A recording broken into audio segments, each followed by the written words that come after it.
Ladies and gentlemen, welcome back to another edition of Fusion of Honor, where we cover everything that happens in MLW Fusion and Ring of Honor. We have some interesting news this week when it comes to who MLW has drafted, but even more importantly than that, we have some exciting news when it comes to knowing who was the fittest. Survival of the fittest is in the books. We know who is going to be challenging Roosh for the world title. And it's somebody that puts a smile on my co-host's face. And you guys know exactly who I'm talking about, because here he is, the three-time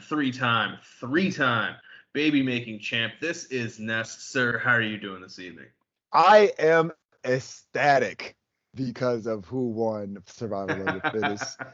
But before we get into that, I just want to give a shout out to the two finalists that came down to it in the match, Eli Isom and Bandito. You know, we're not going to spoil it yet, but those two, man, one is the current and the other is the future. Within Bandito's the current. And, I think he's obviously I'm a fan. I'm a huge Bandito mark. But Eli Isom, man, ever since they started the revamping of Ring of Honor after the pandemic, I like how they built him up. When he was just with world's famous CB, part of the Shinobi whatever squad. He was kind of a joke to me, but like this is somebody I'm taking serious now. So I just had to get that out there. I want to give those guys their props before we actually got into it. But yeah, I was a little too excited, man. This was a great episode. That main event was definitely great. So yeah, it definitely was, and it was probably one of the better matches. I mean, one of the best matches I think we've seen since we started reviewing Ring of Honor. But before we get into all of that, guys, remember to hit that like button, comment, share, and subscribe, and you will be the best fans that we have had since we started reviewing Review of Honor. But let's talk first, very briefly, about MLW Fusion. We now know who has been added to MLW's roster, and in the same vein as Ness is happy about who won the main event, I think he's got to be smiling about who this person was that got added to the MLW roster. This is Matt Cross. If you guys are familiar with, he's been on NWA a little bit now. Recently, he's been in I think AEW Dark. He was on I think Ring of Honor a little bit, maybe as somebody that they just had in there as a match. And most famously, as where most people know him from, he was part of Lucha Underground. So, Ness, what do you think about Matt Cross being added to the roster? This is a great pickup for MLW, in my opinion. A seasoned veteran, world-class athlete. I think he fits in with MLW, just his style. I honestly, he can be on the MLW side and the Aztec Underground side if we really want to take it there, just because of his Lucha Underground history. Yeah. It would be nice to see if they, like to play off with that, because he does have the history with El Jefe, things of that nature. So I'm just ready to see it, man. You guys, I'm going to be at the show next week, and I'm just ready. I'm just ready for live show. I'm ready for some MLW action. We've been depleted of it for the past couple weeks, couple months, because of them being on break, getting ready to restart. But they're just doing the best thing of going, just adding all this talent, stacking their roster back up, just getting us ready for whatever they do after the break. So big thumbs up to MLW. Yeah, I'm ready. Yeah, and with Matt Cross, he is somebody who, when he was part of Lucha Underground, he worked under a mask, so he could be the masked character on Aztec Underground and be unmasked Matt Cross in MLW Fusion. Yeah. Like, to your point, he could definitely work both shows. So there's a lot of options there when it comes to Matt Cross, and there are a lot of options when it comes to figuring out how you're going to cause a disqualification and continue this horrible, horrible feud.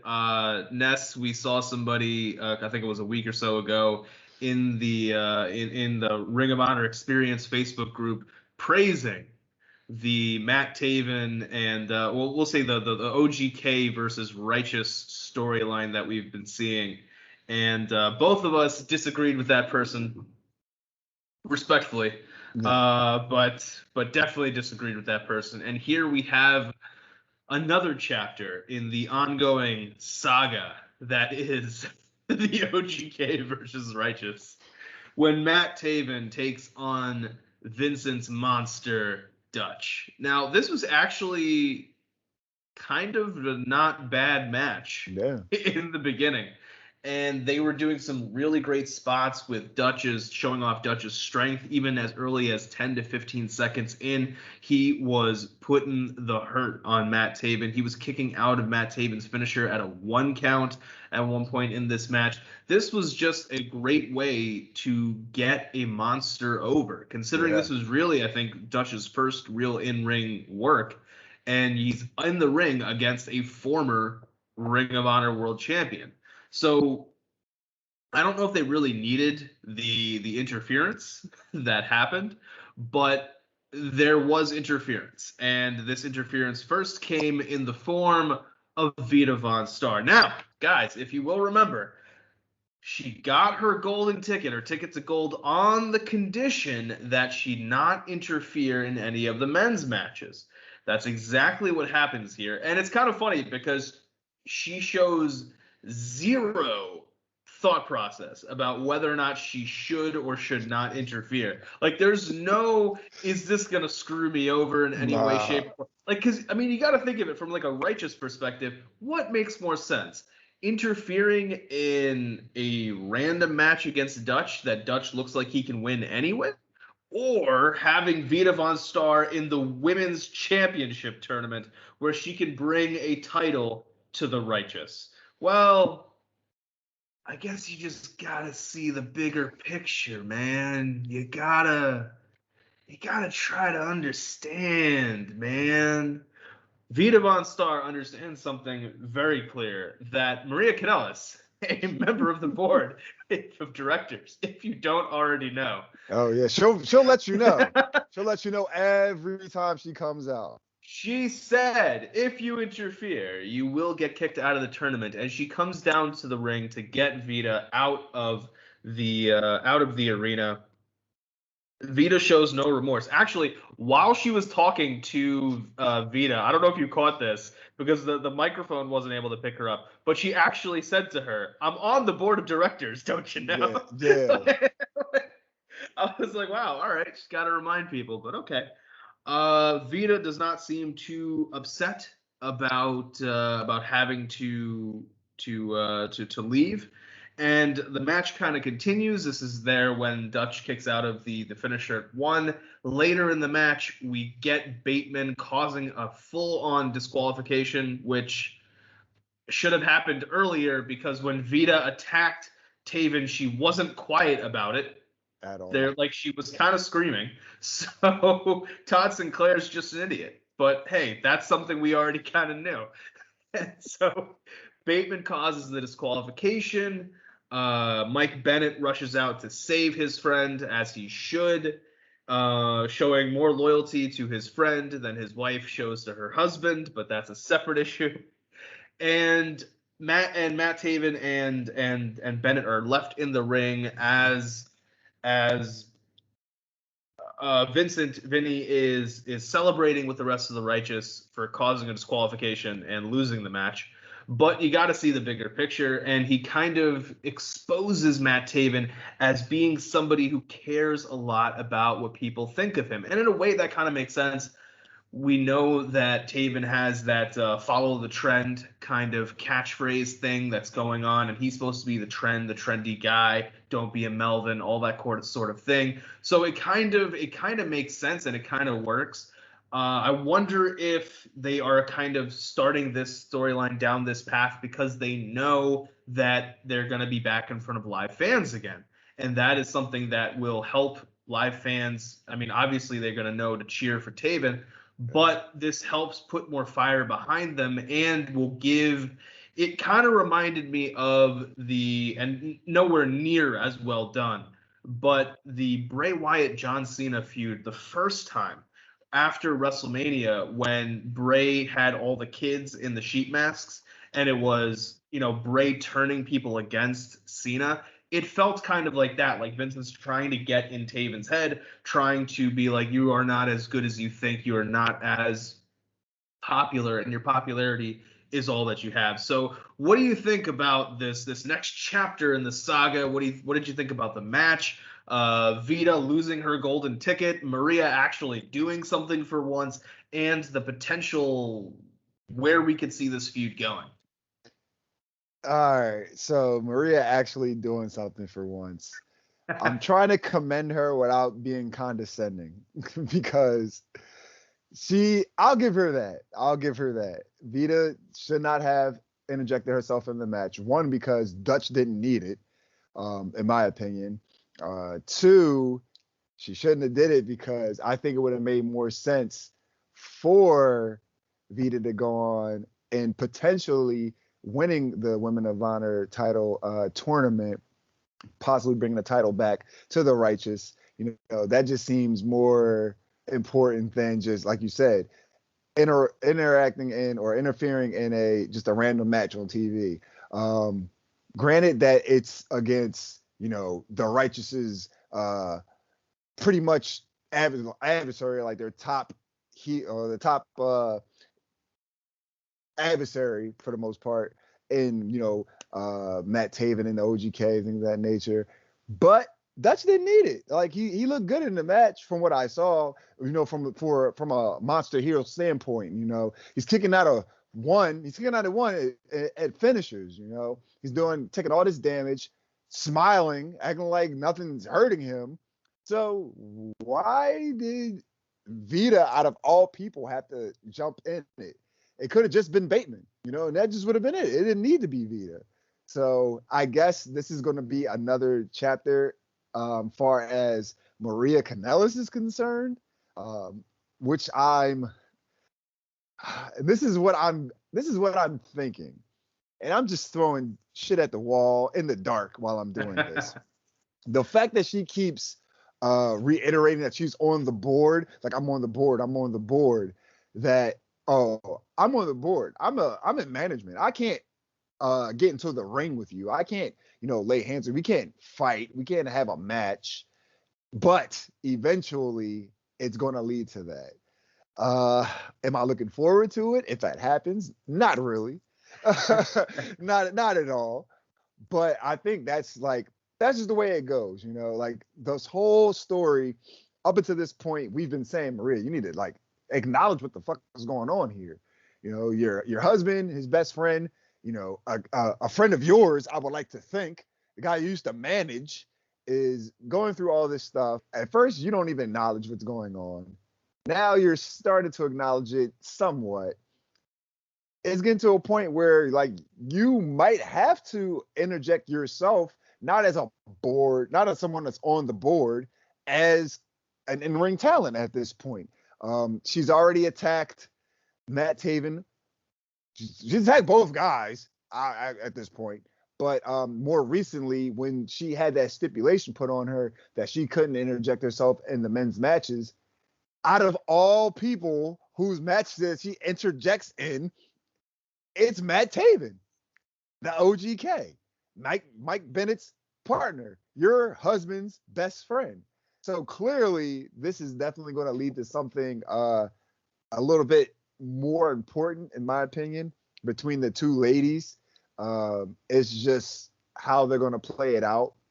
And it was funny because as soon as she pops up, does her little gypsy thing going on or whatever, and, rakes the eyes of Taven and comes in the match, immediately she comes out.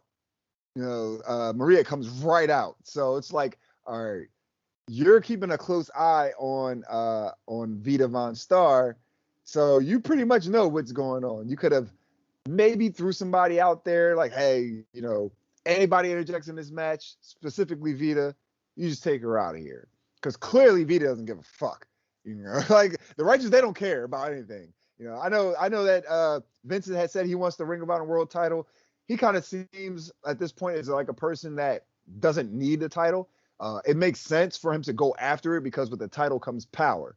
So that's why it doesn't really make sense for Vita to throw away her opportunity. One, they pretty much begged Maria for her to be in the tournament to begin with. Two, they said that Bateman said how pleased it would make Vincent for her to be in it. So that's two major things. Vincent doesn't want you to just squander an opportunity. Now that's a major opportunity, not only for Vita, that's a major opportunity for the Righteous as a whole. So now you just throw that shit away. So like now, like there's no, I don't know, there's no rhyme or reason for why she would just do that. Like I get why, because again, it's the Righteous. They can do whatever they want as they feel, as they see fit. But it would just make more sense to go and get that title, to bring the power. Then you can really do whatever you want, But all in all, I think that this is definitely far from over as much as we want it to be over. Just with this. And then like Dutch, I don't think that Dutch didn't need anybody to interfere in the match, for the lack of a better comparison, I want to say it's kind of it's definitely not, but I'm just using that as an example along the lines of Amy Rose and Max the Impaler. Max the Impaler is a beast. She doesn't need anyone telling her what to do. She doesn't need anyone helping her. You have Dutch, who's pretty much shrugging off Taven's offense, kicking out at his finisher at 1. You don't need anybody to come out and help him. So why? I get why Bateman would do it, because they hate Matt Taven. Okay, cool. That makes sense. I understand that. But at the same time, to just squander the opportunity in Vita Von Star being able to bring more gold to the Righteous, that just didn't really make sense. But again, there are a group of people that do whatever they want, how they want, and it really doesn't need to make sense to you nor I, as long as it makes sense to them. So, and that's the cult thing, like the craziness in the cult people. Who knows? Vincent probably told her to go do the shit. Vincent doesn't care about her having the title. Maybe he wants to be the only one in the Righteous for the title. Who knows? But for what we saw in the match, it was fairly decent. It was good. I like Dutch's presentation. I just want to see more out of him. I think that that was pretty much the perfect fit for him to be in the ring against the OGKs, Matt Taven. They have that whole the whole beef going on right now. So for him to be pretty much put the fear of God somewhat in Matt Taven, then to go on and belittle him after the fact with Vincent saying, look, man, you're just an attention seeker. This is what you need. You need people to feed into you, like you said, to follow the trend. You want to be viral. You want to be that guy that has the attention on him, the eyes on him, and everybody showing you love. And it's like, if you don't get that, you're nothing. And after hearing all that, Mike Bennett's like trying to tell Taven, like, I don't listen to this guy, listen to this guy. But he's listening to the guy. Like, you can see it on his face, like, damn, he has a point.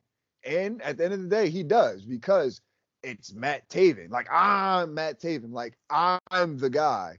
Even though I might not be the guy to the rest of the Ring of Honor audience, the rest of Ring of Honor management, I'm going to tell you that I'm the guy because I'm Matt Taven. Like, I need to have the fanfare, the bright lights, the big entrance, all that, because I feel that way.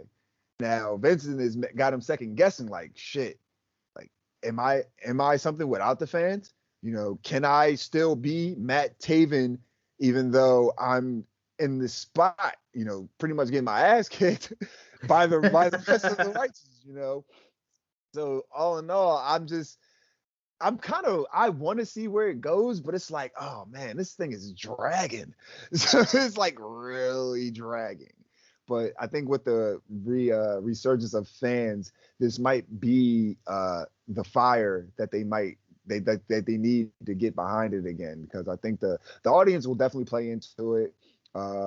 Vincent, he's just, I'm liking him more and more now because he's making sense. A lot of the shit that he's saying pertaining to Taven, and it's not like I hate Taven, but a lot of it is like a lot of ego, in Yeah. that Taven. So I just want to see where they go with it, but just try to make it interesting because this is a long feud, guys. This is a long ass feud.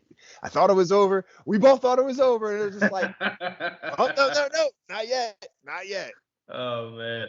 Yeah, because I mean, if you think about it, Taven's character, even as a face, is really not that much different from him being a heel. Yeah, Like, it's just you're supposed to cheer for him instead of boo him. That's basically the gist of it. yeah, So yeah, there are definitely some changes, or I think some tweaks to how they're going to be able to present this going forward with fans, and that's going to be something that I think really, I agree with you, is going to help change this storyline around and kind of give it the juice that it needs.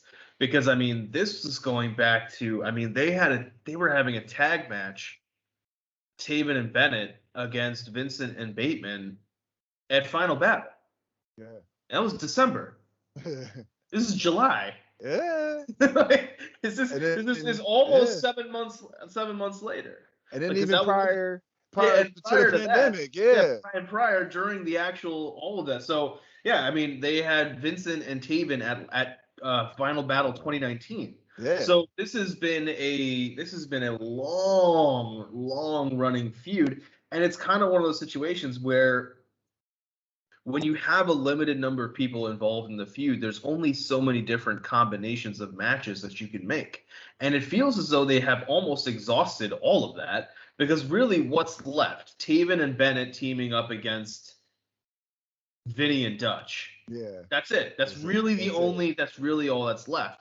So they kind of have to get Maria involved if they're going to be able to continue it and do a 6-person mixed tag match. That's really where this is building towards.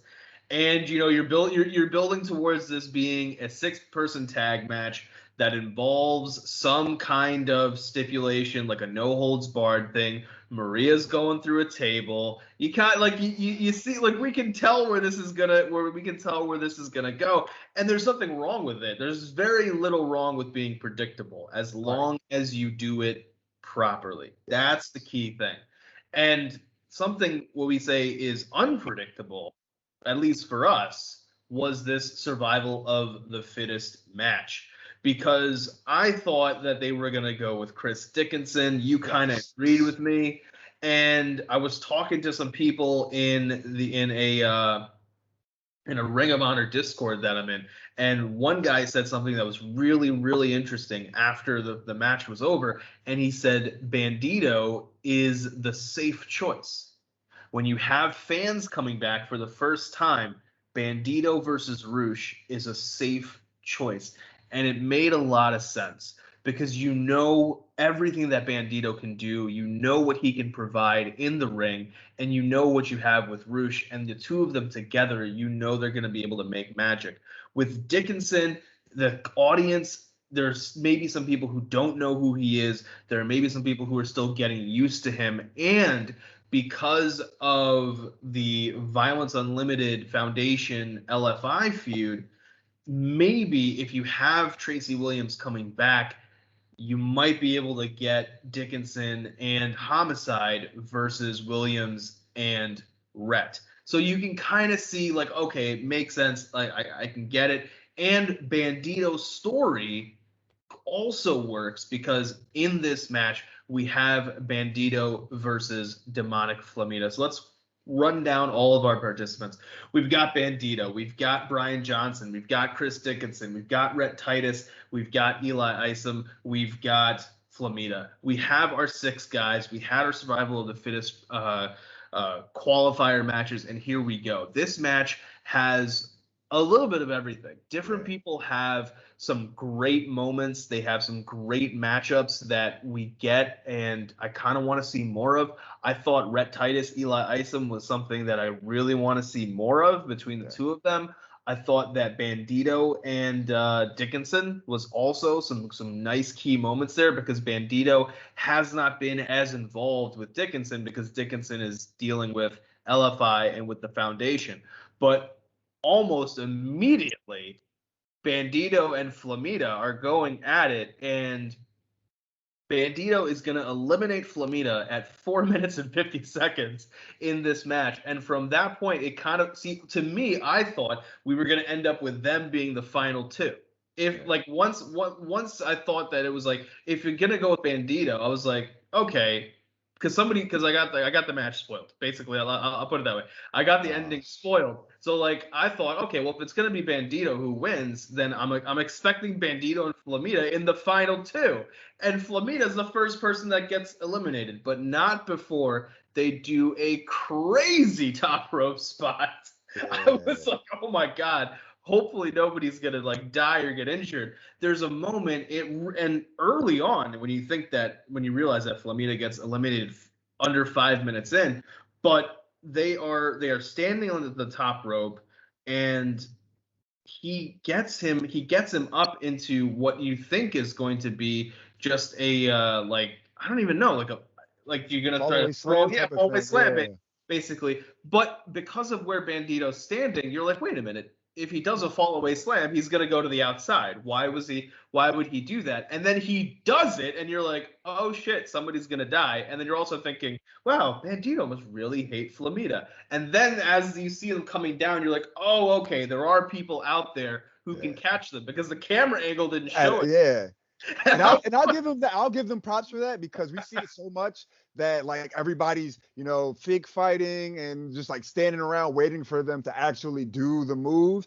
I was very, very impressed at the fact that they didn't show the guys waiting for it to happen. It's kind of it's kind of a gripe. As much as I love Lucha Libre and things of that nature, I kind of hate just the waiting for it to happen. But I like the camera angle on that. Yeah, I agree with you. That was very well done. But that spot is, I think, going to be my favorite spot of the match. Yeah. But later we have Rhett Titus eliminating the Mecha. That was a sad moment when Mecha lost. I've got to say, I loved his entrance. Yeah, it was great. He was like, this fat slob over here. If we had fans, this fat slob would be over here telling me that I'm never going to make it. Well, I'm here, and I'm the Mecha. And he gets it. He's like, and I'll do your job for you. From Philadelphia, the greatest city on earth. It's just funny because I think Flamita was the first person out. So Flamita's like standing there in the ring, and he's just like getting yelled at by Brian Johnson about how great Philadelphia is. And Flamita's probably like, I didn't say anything bad about Philadelphia. Why are you yelling at me? Yeah, why are you so upset?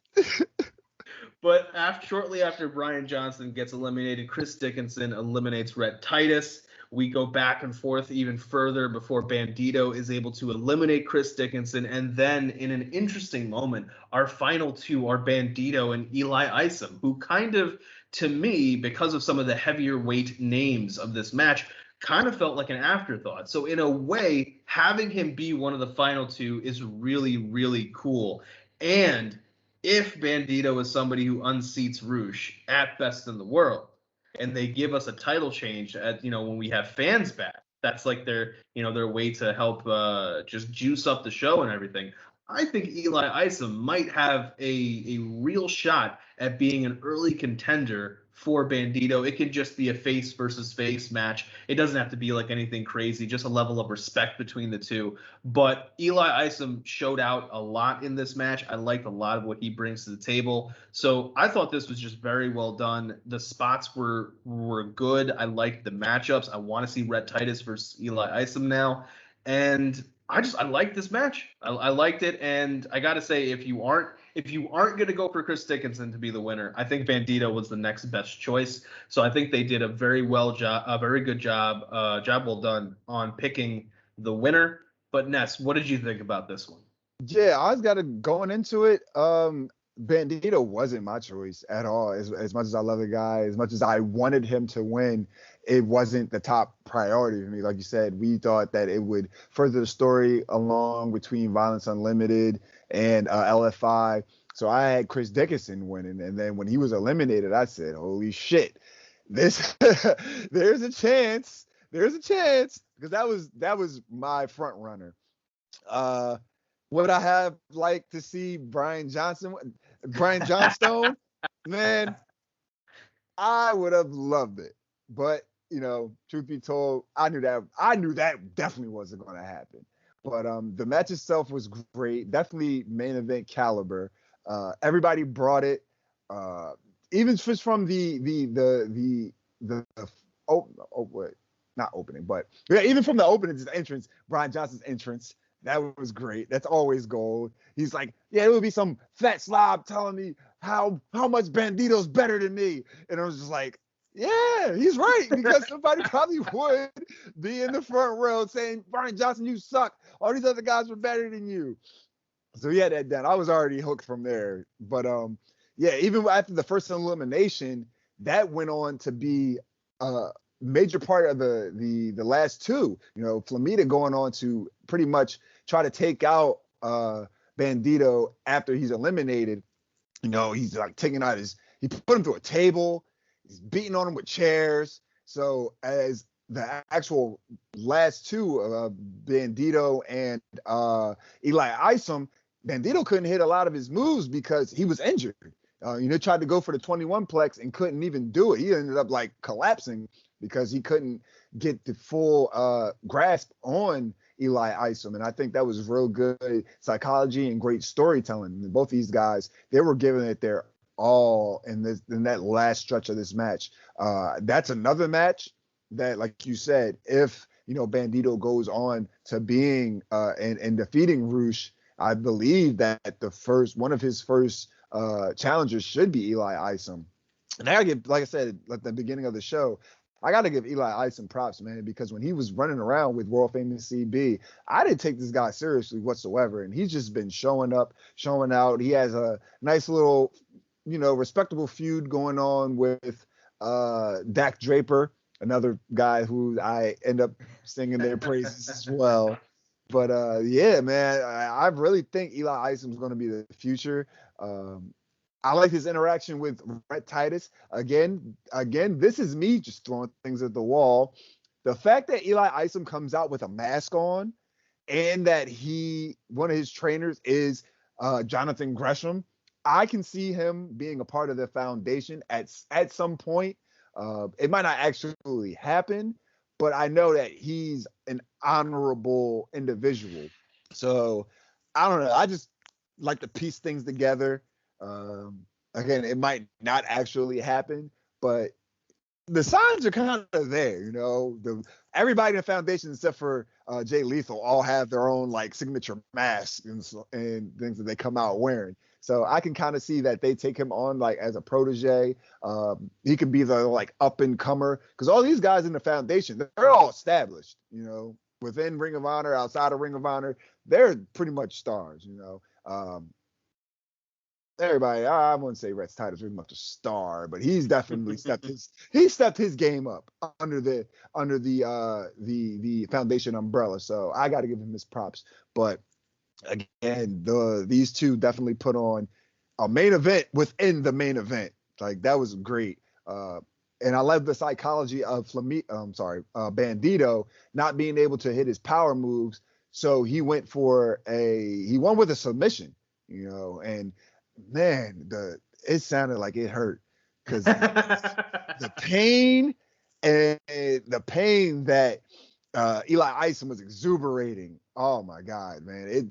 I feel bad for the guy. And he was screaming, and I'm like, shit, I do not want to be. And it looked like it hurt too. He couldn't use his arms, so he's like, he couldn't even tap. He's just like tapping with it. Like he did use his hands, but he couldn't move his arms whatsoever.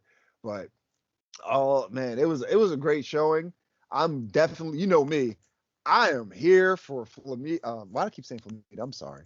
I am here for Bandito versus Roosh. Oh boy, man! If you guys think that I was already marking out, it's already the match of the night at the show for me at Best in the World. It's already the match of the night. Show isn't even here. We're like 2 weeks away. Well, actually, almost a week away. It's already the match of the night. Show hasn't happened yet. Show didn't even start. It's not even the 17th. It's match of the night. But I'm just ready to see that. I know those two are going to put on a hell of a match. I'm hoping that it'll just be those two. No LFI shenanigans. Hopefully no Flamita shenanigans. Just let Bandito go at it with Roosh. You have an ultimate baby face, an ultimate heel. The story writes itself, you know. But this is definitely main event of pay-per-view caliber match. Main event caliber talent. I'm here for it. Again, it's already my match of the night. Hasn't happened. So yeah, I'm just ready for best in the world at this point. Yeah, and let's talk about some of the matches that we're gonna get at Best in the World. Oh yeah. We know that we know most of the matches on the card. We don't have a tag title match yet because we don't know whether or not Hot Sauce is going to be there. But we do know that we're gonna have a 6-man tag match. Well, and you guys may be wondering who is challenging. Who is challenging Shane Taylor Promotions? Who in their right mind? Well, maybe it's somebody who's out of their mind. What a great segue. Maybe it's somebody who just wants more. I love it. I need more. And it's Dalton Castle. Well, okay, all right. Dalton Castle with some of those boys that he has? No. Dalton Castle with who then? Well, it could be Dak Draper and Eli Isom. Why? Why would they team with him when he's kicked both of them in the balls?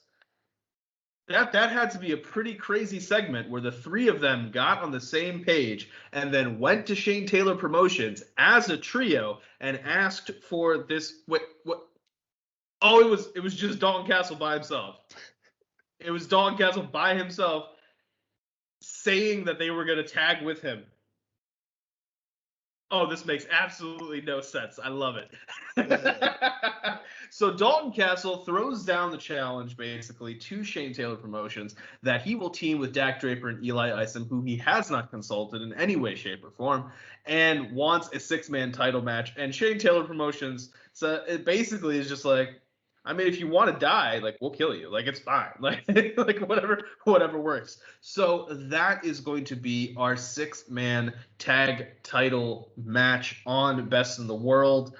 I don't know if I'm really looking forward to that one. I think it may be just a way to get guys on the card, which I'm not mad at because that as we kind of know with contracts, when you're on TV, when you're on pay-per-view, you are getting a cut of the money, or a higher cut than you would normally. So all for it.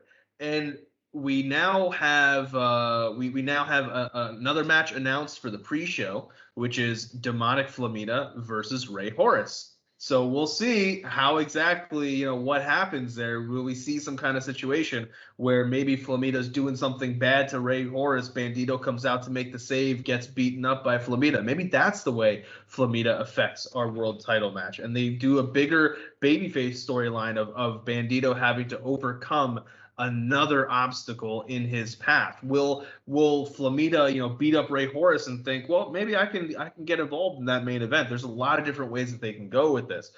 But what's going to happen with our tag titles? Well, on this week's Week by Week, they did do something to kind of set up what could happen if Tracy Williams is able to make it to the pay-per-view. They had a triple threat match between the SOS, Danhausen, and PCO, and Violence Unlimited, Homicide, and Chris Dickinson. Homicide and Chris Dickinson, Violence Unlimited do pick up the win. So I think if Tracy Williams is back in time, if he is considered healed up, I think they did that match to kind of just, be like, oh, well, suddenly they jumped up the rankings. And that's how we get a tag title match at the show. But we now know that Danhausen and PCO are a team together. And that's where we get our other pre-show match, where Danhausen and PCO will team up to face the Bouncers. That is going to be just a hilarious match. I think that is a well put together match of comedy versus a team that is turning heel or has turned heel and has a new edge to them. So that's going to be something that's really cool. But let's talk about all of these matches. Well, actually, no. We'll save the preview for next week. We'll save our preview for next week. We'll run down the card.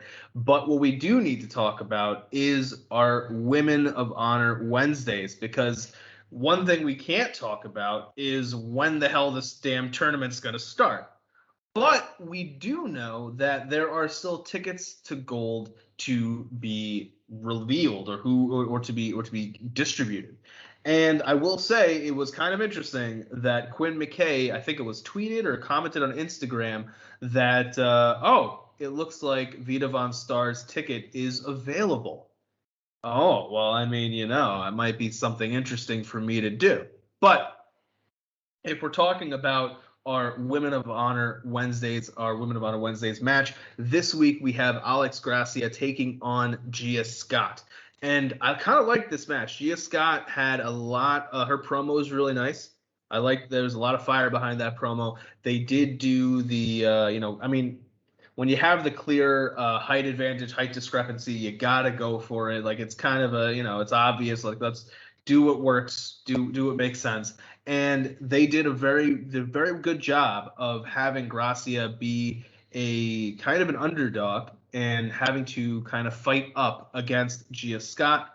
And she slowly turns the tables on Gia Scott. She is able to pick up the win, and she later in the episode gets a ticket to gold. So, Ness, what did you think about this match? What do you think about Alex Gracia joining the tournament?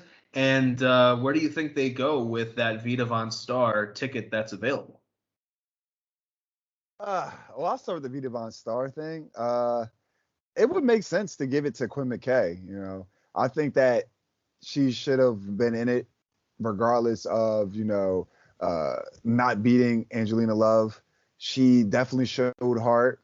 And as we've been seeing over the past couple of weeks, women that have been, they might not have won, but they still got tickets to get to be a part of this tournament. So that's, and then again, storyline wise, if you want to create a baby face, that's how you do it. Like, she already has the commentary team behind her that she's good friends with. I'm sure she has the respect, kayfabe wise, of the locker room, because she interacts with them every week. And plus, you can set up between her and Angelina Love for a rematch as the tournament goes on, if that's the way they want to go with it. But back to this match, I think it was a fairly decent match. I like the David versus Goliath aspect of it, or female wise, because they're ladies. But it was the promo from Gia Scott. I definitely dug the fire. I was definitely feeling from her, the baddest damn woman. I was like, oh, okay, yeah, you mean business. But it just seemed like it made sense for them to go with Alex Gracia, because it seemed like they to bring her back. I don't think they would have put her in a position for her to lose twice in a row. She lost to Willow Nightingale in a match that I thought that was pretty decent on her behalf, but I was really just more into Willow at the time. I think this showing from Alex was definitely better. She used a little bit more psychology, trying to chop down the much bigger than her and Gia Scott. So it was definitely a better showing for her. And now she has that win. So again, she didn't just squander her second chance at an opportunity. And it just seems like everybody's getting these golden tickets except for Sumi Sakai, the former Women of Honor champion. Well, it's funny. It's funny that you bring that up, because when I got home from work today, I checked my mail, as people are wont to do, and lo and behold, I got an envelope here from Ring of Honor, and I figured, I might as well see what's in this thing, and so just bear with me for a second. I didn't open this beforehand, but it's got Oh shit, guys, this is official. This is sincerely Maria Kanellis Bennett. P.S. I'm on the board of directors. Wow, this is no way. Guys, I think they want me to give this golden ticket to my girlfriend. Like I don't know. Like that's kind of what the letter says, and I mean you can see Ring of Honor right there. Like it's maybe this is Sumi Sakai's ticket. I don't know. Like this shit. this is ridiculous. Maybe it got lost in the mail. Guys, this is why you should not use USPS. You should use FedEx. Don't use Brown. Use FedEx. Don't use DHL. Use FedEx. They're the only ones you can trust.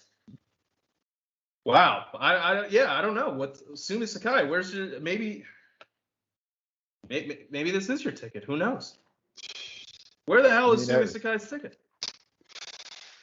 Who the hell knows? Is literally everyone's getting one but her. Everyone's getting one. It could be for me, and I'm a guy, and I'm supposed to be in the tournament. Honestly, and I don't even. Where is Sumi Sakai's ticket? What is going on? Somebody get Sumi Sakai a ticket. A ticket to some? Does she even have a ticket to the show? Like to Best in the World? Like is she at least gonna be there? Like what's going on here? Yeah, she's in general admission. She has to stand up in the Packers. She can't even. I can't even have a front row seat to watch the shit go on. God damn. Actually, that would be hilarious if they gave Vita Von Starr's ticket to Quinn McCabe before they give Sumi Sakai a ticket.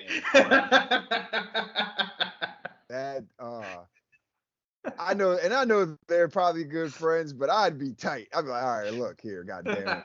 I'm a former champion. Where's my ticket? And you give it to the backstage correspondent before me? Oh my God.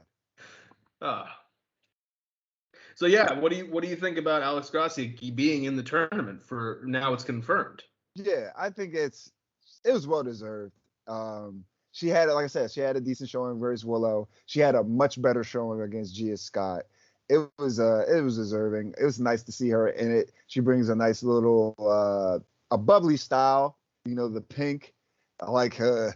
The flair there. So it was nice. I think she's gonna, and I'm sure she's a fan favorite as well. So it's great. They're giving her opportunities because before her showing up on Women of Honor Wednesdays. Like I've seen her like in passing, like, social media. I didn't know who she was. Now I have a better understanding of her, her background, her style of wrestling, where she's from, like what she's about. So that, and just overall, this whole Women of Honor Wednesday going on to the title tournament, that's what I think they were aiming to do. New faces, bring it to a new audience, have people, learn and become new with these unfamiliar faces. So now that we can be invested in them, and bringing her back, I think that was another attempt to have people be fully invested in her again, because she already had a match, wasn't successful, but now she was. And again, in this showing, she had a much bigger opponent. So it was more of a babyface scenario for her to go about it. So I think that made a little bit more sense. Yeah, I am definitely looking forward to seeing how exactly this tournament, how they build it, because like I think they got to do some kind of bracketology or something sooner or later. They got to like announce something, because right now it's just all these people have tickets to gold, including me, and we don't know like who is going to be facing off against who, like what's our first round going to look like, anything like that. So maybe that'll be part of Best in the World. Maybe that'll be one of the announcements that they make there, and we can kind of see what exactly is going to happen. But guys, this is, we're building towards Best in the World. We are building towards Battle Riot next Saturday. So yeah, it's going to be an action-packed week next week here on Fusion of Honor, because we're going to be covering the preview for Battle Riot and the preview for Best in the World. And then I don't know, I have no idea yet whether we're going to be combining the reviews into one show, whether we're going to do two separate reviews for Battle Riot and for Best in the World. But either way, guys, stick with us because we're going to be covering every single thing that happens this upcoming pay-per-view week for both of these shows. It's just our luck that they are doing them, that everything falls on this same weekend. Yeah. But hey, that's the name of the game. That's how it works. And I gotta say, I think MLW is gonna do, like, we're gonna get the first taste of what that Aztec Underground is going to be when we have that Battle Riot pay-per-view. Ness is gonna be there. You're gonna be there live and living color to tell us everything that happens. And it's gonna be a great pay-per-view. I think that one and Best in the World are gonna be two really stellar shows. But because you're going to be there live, Ness, tell the people where they can find you on social media. You guys can follow me at You guys can follow me on Twitter and Instagram at Skinny__Kravitz. Just made it one because I used to have two different ones, but it didn't make sense. You guys catch me on the True Hill Heat YouTube channel right here on Fusion of Honor with my man, the StatKing, man of 1,004 numbers, where we review MLW Fusion and Ring of Honor. You can catch me on Blunt Impact and Joints of Jabronis with Chris G, where we review Impact Wrestling. And you can also catch me on NX3 with once again Chris G and Romeo Anthony Colon, where we review NXT.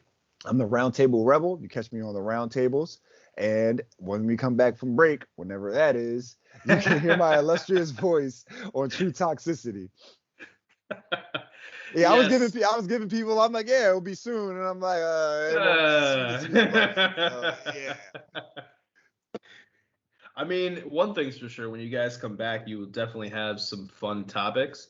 I mean, think about it. Like, I mean, it'll be a little old by then, but I mean, just what life is like when you have people who tear you down and you gotta, sometimes go to jail and then come back and build out of it. Of course, we are talking about everything that is happening with Bill Cosby right now. And we know that, Bill Cosby is a polarizing figure. And a lot of people can have, just different viewpoints because of it. But that's one of the great things about True Toxicity. You guys talk about anything and everything. It is a no holds barred free-for-all of discussion, and that's why I am a listener. But guys, you can also catch me on Dark Power, where we cover AEW Dark, AEW Elevation, and NWA Power. And you can catch me in our Facebook groups, just getting into fun conversations with you guys about why this Matt Taven and Vincent storyline is absolute garbage. But guys, 2 years, goddamn, 2 years. Imagine it goes to Final Battle 2021. Oh my God.